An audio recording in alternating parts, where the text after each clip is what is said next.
Unification 2. Spock works to bring the Romulans and Vulcans together, but things are not what they seem. Spock is upset that Picard is on Romulus and assures him he's on a personal mission of peace. Picard doesn't take that explanation and says he needs more. And he also tells him that Sarek has died. Spock tells him there is a growing interest in Vulcan philosophy on Romulus, but anyone who expresses such thoughts is designated an enemy of the state. And he's also been told that there are some government officials that might be open to talks of starting the reunification process. And he says he's not doing it through official Federation channels because he doesn't want to put anyone else at risk. Up on the Klingon ship, Data uses the Klingon computers to access the Romulan internet, and he says he's authorized to give the Klingons any information he obtains, which I thought was interesting. And he's also going to send a hidden message to the Enterprise. Back on Romulus, Picard and Spock have a conversation about everything right out in the open, until Pardek shows up and tells them that's a bad idea. He thinks that maybe a public cafe probably isn't the best place to openly discuss the entire upheaval of the entire Romulan way of life. And he says that a Romulan proconsul has agreed to meet with Spock. The Enterprise is still tracking the Vulcan debris they found last episode, and Riker goes to find the wife of the captain whose ship they blew up. She turns out to have 4 arms and a face. That's probably the most positive way you could describe this person. And she eventually tells him he's looking for a fat Ferengi, who will be coming by in a couple of days. Pardek takes Spock to meet Neral, the proconsul who is sympathetic to their cause, although I was skeptical right from the beginning. Neral says he's ready to publicly endorse opening talks between Romulans and Vulcans, which surprises Spock. And of course, as soon as Spock walks out of the door, Sela enters the room, complete with her evil music.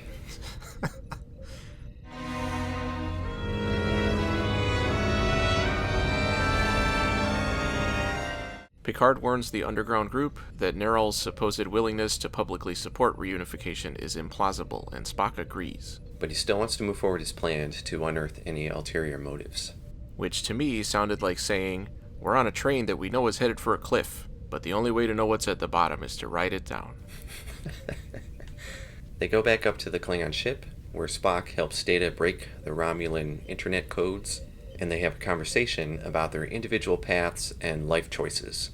And they also discuss the differences and similarities between humans, Vulcans, and Data. Back in the bar, Worf talks to the dumb alien and starts singing Klingon opera when the fat Ferengi walks in. He immediately begins throwing his considerable weight around. Oh, am I supposed to stand up and salute? And when he refuses to answer Riker's questions and makes some bad Nick-style jokes, Riker reacts the same way I do and starts throwing shit around. Ouch. And he finally gets some vague information about a Barolian freighter, whatever that is. Riker touches base with Picard, and the only information that doesn't make any sense yet is the stolen Vulcan ship. They don't have any other leads, so Riker goes to find the spot where the Ferengi supposedly traded the ship. But to me, it seemed like Riker should have tried to get a little bit more information than that. Data finds a transmission sent by the Romulans, which Spock says shows the proconsul has been deceiving them. Then Sela pops out of the shadows, and they all capture Picard, Spock, and Data. And it's also revealed that Pardek is a traitor. Sela tells them that the Romulans will attempt to conquer Vulcan. And she wants to force Spock to give a speech telling the Vulcans that the Romulans want peace and to welcome 3 ships, when in reality the ships are filled with Romulan troops. She also tells him about the message they sent to the Enterprise to tell them to stay put, but I didn't understand why. Well, that's part of the evil character plan. You have to tell everybody your plans out loud. Yeah, but usually that's because the audience doesn't know what the plans are, but in this case we already saw the Enterprise get that message, so it didn't really make sense. Spock refuses to read the speech, so Sela decides to use her Spock hologram instead. Which I thought made more sense anyway, because it would be easier and more reliable to use a hologram than the actual Spock. Then she leaves the 3 of them unattended in the room, free to do pretty much whatever they want to do, including coming up with a plan to escape. Yeah, I was hoping it was going to turn out that they were secretly listening in on them, but that's not what happens.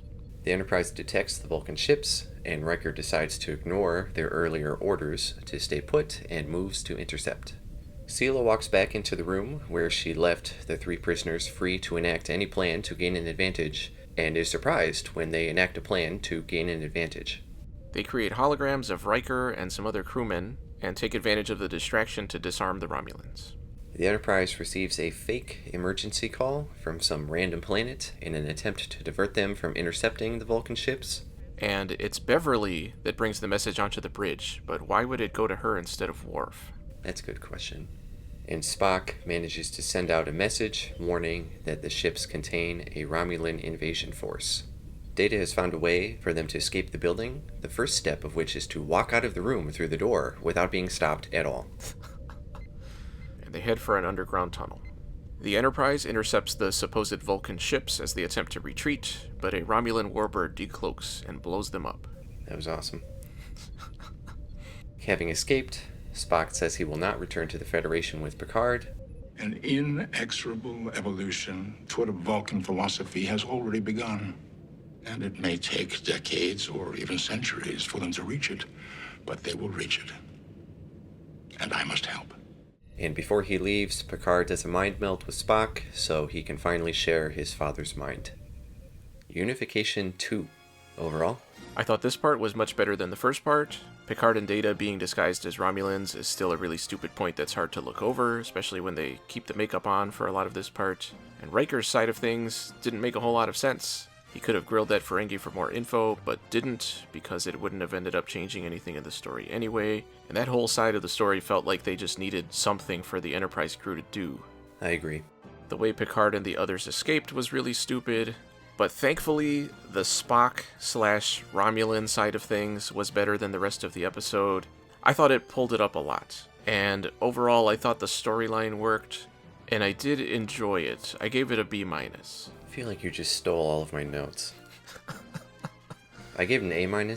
It seemed natural to have Spock in a situation like this, rather than some action-based plot. I'm glad they didn't make him stupid, or do fan-servicey things just to fit a story. Unfortunately, they still decided to put stupid in the episode, just in other places. The idiocy of the bar scenes did not fit with the main plot. The scenes near the end, where the Enterprise was intercepting the Vulcan ships, that felt like it fit with everything. Why couldn't we have more of stuff like that? Isn't Spock one of the most recognizable people in the Federation? Wouldn't Romulans, especially those in Romulan intelligence, know him on sight, despite him wearing the ultimate disguise of a gray sweater? And for all the talk in the first part about the extreme danger of just being in the neutral zone, everyone did an awful lot of beaming up and down, shooting off communications, and hacking the freaking Romulan internet in this part without seeming to worry about it very much. And for supposedly being so smart, Sela is really dumb. Again, it felt like putting her in this episode had no actual purpose. I don't see any reason why Neral couldn't have done all of it, and in fact, he completely disappeared from this episode. The pacing near the end was very hectic, but overall, I thought the idea was strong. The execution was just a little disappointing. A- is still pretty high. I felt like it still lives above B range. Clearly I didn't.